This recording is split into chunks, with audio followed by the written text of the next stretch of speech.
Do Well, I have to look at the camera? no, you just look right at me. That's good. Oh, pretty good. Yeah, pretty good, right? I was wondering if you could tell me who you are and how we know each other. My name is Ed White, and I knew you through the Senate. At Northwestern Connecticut Community College, right? Yeah. Well, Eddie, actually, I wanted to talk to you about your life a little bit because I think you're very, as you can see here, it says cool ass person. I am talking to cool people, and you are one of the coolest people I know personally. So I wanted to come here today to talk to you. I was wondering if you could bring me back to where you grew up and who raised you. Okay. I was born in New Haven, Connecticut, June 24, 1956. But I was a premature baby, 7.5 months, 2.5 pounds. My grandmother took care of me when I was a baby. My grandfather owned a 3-family house in New Haven, so my parents lived downstairs, and my grandparents lived in the 2nd floor. So I always know my grandparents, but I used to go downstairs and see my parents. But 99% I'm usually with my grandparents. And what were your grandparents like? My grandmother was strict. Old school. Yeah. She's very strict. My grandfather's just the opposite. Yeah? Yeah. So you're not an only child. How many siblings do you have? It's 5 of us. Are you the oldest, the middle, or younger? The middle child. I get along with my sister and my younger brother. There was no fight or whatever. We get along real good. Did you have problems with your hearing when you were born, or did that happen later? When I was small, I always tend to sit near the TV while my parents and my sister were sitting Far away, yeah. Yeah, I don't know if my parents ever recognized it, but it was just strange why I'm so close to the TV. We all went to a Catholic school in New Haven, so my 1st grade nun noticed it because I wasn't catching up with schoolwork or couldn't understand what. I guess she told the principal about it, told my parents about it, and they sent me to get tested.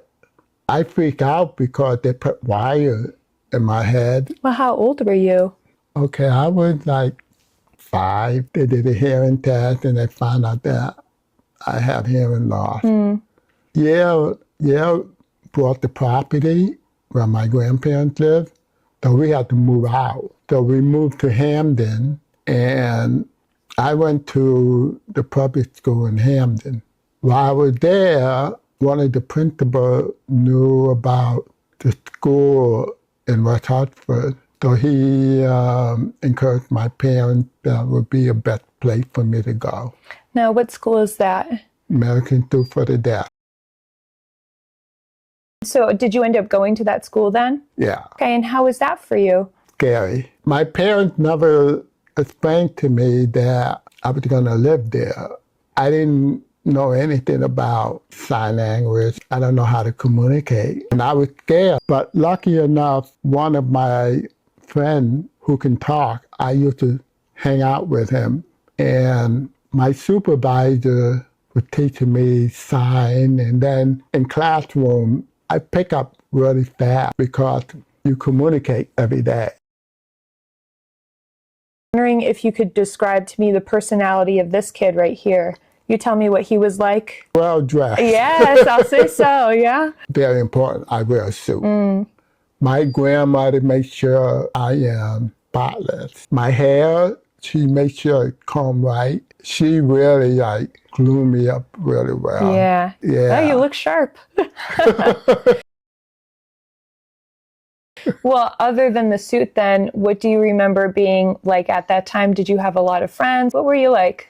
Well, I do have friends. The house across the street is the gas station. I used to help the owner. Oh, okay. He's Italian. He's funny. Also, across the street from the gas station, my childhood friend, his name is John. I was always around him. He's Italian too. He take me to Italian pastry, or he always say, Eddie, let's go somewhere. His mom is like a big heart. In the backyard, our neighbor, there were like 5 kids, and they were Hungarian. I knew the family. We all played together. The neighborhood was pretty cool. Yeah, Yeah. that sounds really fun. Would you say you were a social butterfly back then too? Not that time.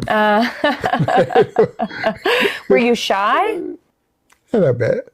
ASD, I was more like social butterfly. Northwestern, I was really like a social butterfly. Yeah, okay. Yeah. So how long were you in West Hartford for? From second grade to my senior year. Were you sad to leave when you graduated? Yeah, because back then everybody spread out and it's just hard to keep in touch. We go to a deaf club. There were many deaf clubs back then. Like there's one in Bridgeport, there was one in Waterbury, Hartford. Sometimes we travel up to Massachusetts to a different deaf club. Could you tell me about going from West Hartford then to Northwestern? How did you find Northwestern? Well, actually, there were like 3 colleges that I applied to. Yeah. My friend Jack, he the one that set the program. I always thought it's another school like ASD, you live in a dorm and all. I just want something different, more independent. So I went to Northwestern. It was interesting, but it was hard. Yeah, how so? The college level, ASD is like a couple years behind, so it was a challenge. I was a bio major. It was tough, but I enjoy it. One of my favorite class was like microbiology. It was fascinating with all the bacteria, and it was just like, wow. You know, you never think about that, where life comes from. It was fascinating. Yeah. Well, I was wondering then if you could tell me where you were here and if you could tell me if you remember this event. What were you doing there? Oh, that was taken in Daytona Beach. My class went on a senior trip to Daytona Beach. Oh, that's so fun. Oh, it was fun. I enjoyed that. I got sunburned. Yeah. Eddie, I was wondering if you could tell me about the ASL community at Northwestern. Was it pretty prolific at that time, or were you one of the only students that needed help with ASL? There's a lot of students. Yeah? We have almost like 35 students there. It was a big group. That time, there was ASL class and a lot of students take interpreting class. We all get together, sign to each other. Or we go out to the bar or whatever, we still signing. I wish school will teach kids to sign because you never know who you confront with. If a deaf student or a person need help and you know he's trying to communicate, someone can come and assist you. Could you tell me what was happening that day? I graduated. That's my mom in the middle. That's my friend Bernard. He's from Hong Kong. We're best friends. We had a graduation outside. The governor came to our school. Her name is Governor Grasco. And it was pretty cool to shake a governor. Yeah, oh, well, look at you. Do you remember being pretty happy that day? I was happy. Yeah. But I was sad too because the year went by fast. I had so much good time there. There's no library there. At the time, there was no library? Wow. There's the cafeteria. We spend more time in the cafeteria. Hanging out, we have dances in the cafeteria. Really? Yeah. Bear dance, Halloween dance there, wine dance, everything is right there. And were you on the side or were you dancing? Dancing? I was always dancing. Always dancing. Always be dancing. We should get you a shirt that says that. What did you like to dance to?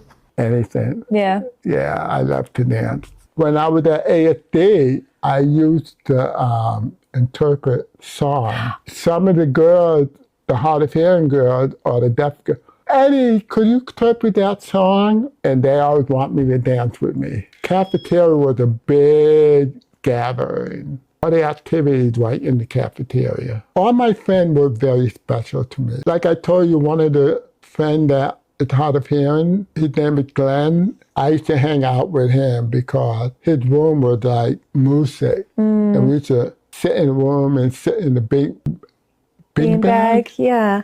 and just like mellow out. Yeah, that sounds You nice. know, all my friends were very special. So having your son at 25, how did that change you? And what have you learned from your son being a single dad? It was an experience. I never done that. It was just like, how do you potty train him? I have no idea. I don't know where to start. Yeah. And the daycare helped me get through it. But my son was active. Oh, he was busy. I like being a dad. I was very proud of what I did. It's an experience. I can see when women, single mom, have to go through. Now I realize being a single dad. But my son and I were very close. Our relationship is very close. Yeah. Very, very close. Could you tell me about any of your neighbors that stuck out to you? Yeah.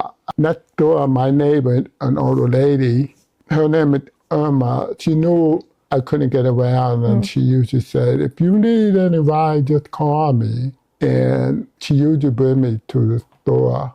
Or the guy across the street, his name is Mr. Hall. Sometimes he let me go somewhere. But my brother lived with me. And also one of my friends, she lived here too. And she had a car. And she said, Eddie, take the car when you want to go shopping or whatever. And I was able to get around. They can watch Joey too. Just give me a break. But it's funny because Joey was very active. They didn't know what to do.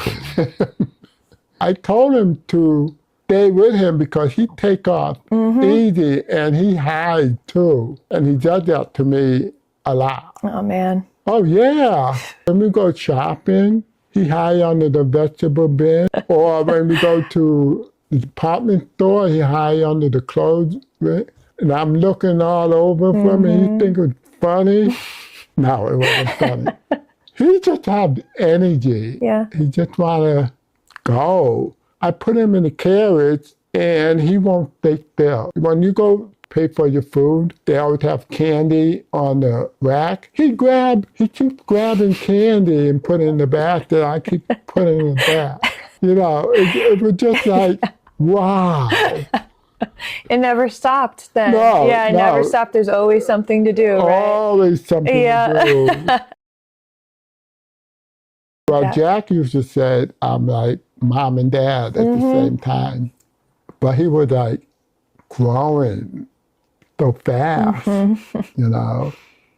When he graduated, that was hard because I was always busy doing my routine, and then when he went off to school, it was just like, I don't know what to do with myself.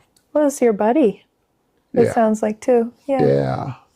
I didn't realize that he was moving back home. He surprised me. You must have been excited, huh? Yeah. Yeah. Well, because I was sick and he wanted to be closer, I couldn't travel up to New York. It was good that now that he's an adult, it was just, he's an amazing person, really amazing. Smart, very smart. And it just, we're both huggers. We like to hug each other. I'm so happy with myself. I'm very happy that I did it. Even though I've been through with health issues in my life, I keep going. Stay very positive with myself. I always think of others. I enjoy that. That's why people come and help me out too. People call me